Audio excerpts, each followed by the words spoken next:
Hi friends, welcome back to my channel. ಇವತ್ತಿನ dosa really ಈ ರೀತಿನೂ ದೋಸೆ ಮಾಡ್ಬೋದಾ, ಇಷ್ಟೊಂದು ರುಚಿಯಾಗಿರುತ್ತೆ ಅಂತ ಅನ್ಕೊಂತೀರಾ. ಇದಕ್ಕೆ ಅಕ್ಕಿ ಉದ್ದಿನಬೇಳೆ ಏನೂ ಬೇಡ, ತುಂಬ ಸರಳವಾಗಿ ಮಾಡ್ಬೋದು. ದೋಸೆ ಏನಾದರೂ ತಿನ್ನಬೇಕು ಅಂತ ಅನಿಸ್ತಾ ಇದೆ, ಅಯ್ಯೋ ಅಕ್ಕಿ ನೆನೆಸಿಲ್ಲ ಹೇಗಪ್ಪ ದೋಸೆ ಮಾಡೋದಂತ ಯೋಚನೆ ಮಾಡಬೇಡಿ. ಥಟ್ ಅಂತ ನೀವು ಯಾವಾಗ ಬೇಕಾದರೂ ಇದನ್ನು ದೋಸೆನ ಮಾಡ್ಬೋದು. ನೋಡಿದ್ರಲ್ಲ ಎಷ್ಟು ಹತ್ತಿಯಂತಹ ಸ್ಪಾಂಜಿಯಾಗಿದೆ. ನಿಮಗೆ ಇಷ್ಟ ಆಗುವ ಚಟ್ನಿ ಜೊತೆ ಹಾಗೆ ಸಾಂಬಾರು ಜೊತೆ ತಿನ್ಬೋದು, ಸೂಪರಾಗಿರುತ್ತೆ. ಬನ್ನಿ ಯಾವ ರೀತಿ ಮಾಡೋದು ಅಂತ ನೋಡೋಣ. 1 ಕಪ್ಪಷ್ಟು ಇಲ್ಲಿ ಅವಲಕ್ಕಿನ ಹಾಕೊಂಡಿದ್ದೀನಿ. ಅವಲಕ್ಕಿನ ಮೊದಲು ಒಂದು 2ರಿಂದ 3 ಟೈಮ್ ನೀಟಾಗಿ ತೊಳೆದ್ಬಿಟ್ಟು ಇದನ್ನು ನಾನು ಮತ್ತು ಸ್ವಲ್ಪ ನೀರು ಹಾಕ್ಕೊಂಡು ಇದನ್ನು ನೆನೆಸ್ಲಿಕ್ಕೆ ಇಡ್ತೀನಿ. ಯಾಕಂದರೆ ಇದು ಗಟ್ಟಿ ಅವಲಕ್ಕಿ ಆಗಿರೋದ್ರಿಂದ ಒಂದು 5 ನಿಮಿಷ ಇದನ್ನು ಇಡ್ತೀನಿ ಸೈಡಲ್ಲಿ. ಈಗ ಒಂದು ಮಿಕ್ಸಿ ಜಾರಲ್ಲಿ ಸೂಜಿ ರವೆ ತೊಗೊಂಡಿದ್ದೀನಿ. ನೋಡಿ, ಇದು ಸೂಜಿ ರವೆ 2 ಕಪ್ಪಷ್ಟು ನಾನು ಮಿಕ್ಸಿ ಜಾರಲ್ಲಿ ಹಾಕೊಳ್ತಾ ಇದ್ದೀನಿ. ತುಂಬ ಬೇಗನೆ ಆಗುತ್ತೆ, ರುಚಿ ಮಾತ್ರ ಸೂಪರಾಗಿರುತ್ತೆ. ಸೊ ನೋಡಿ, 2 ಕಪ್ ಸೂಜಿ ರವೆ. ಈಗ ಒಂದು 5 ನಿಮಿಷ ನಾನು ಅವಲಕ್ಕಿನ ನೆನೆಸಿಟ್ಟಿದ್ನಲ್ವ, ಅದನ್ನು ಈಗ ಇದರಲ್ಲಿ ಹಾಕ್ಕೊಳ್ತಾ ಇದ್ದೀನಿ. ಈಗ ಇಲ್ಲಿ ನಾನು ಹುಳಿ ಮಜ್ಜಿಗೆ ಇತ್ತು ಅಥವಾ ಮೊಸರು ಕೂಡ ಹಾಕ್ಕೊಳ್ಳಿ. ನಾನು ಮಜ್ಜಿಗೆ ಇರೋದ್ರಿಂದ ಮಜ್ಜಿಗೆ ಹಾಕ್ಕೊಂಡಿದ್ದೀನಿ, ಅಥವಾ ಮೊಸರು ಇದ್ದರೂ ಕೂಡ ಸ್ವಲ್ಪ ಹುಳಿ ಇದ್ದರೆ ತುಂಬ ಚೆನ್ನಾಗಿರುತ್ತೆ. ಹಾಕ್ಕೊಂಡು ಈ ಥರ ರುಬ್ಕೊಳ್ತೀನಿ. ಏನಂದರೆ ಒಂದು 5 ನಿಮಿಷ ಇದನ್ನು ಹಾಗೆ ಬಿಡ್ತೀನಿ.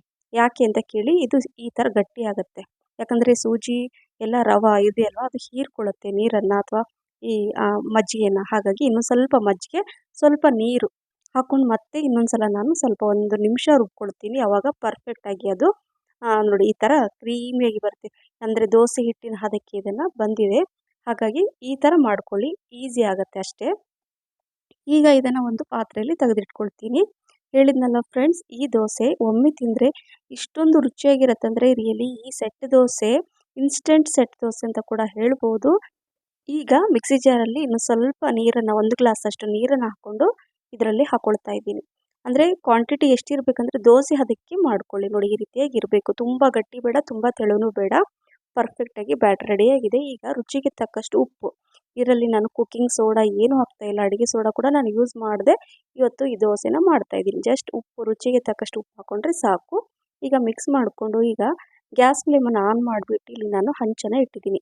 ಸೊ ದೋಸೆ ತವ ಇಟ್ಟು ಒಂದು ಟಿಶ್ಯೂವಿನ ಸ್ವಲ್ಪ ಎಣ್ಣೆನ ಸ್ಪ್ರೆಡ್ ಮಾಡಿ ಈಗ ಇದನ್ನು ನಾನು ಸೆಟ್ ದೋಸೆಯಾಗಿ ಮಾಡ್ಕೊಡ್ತೀನಿ.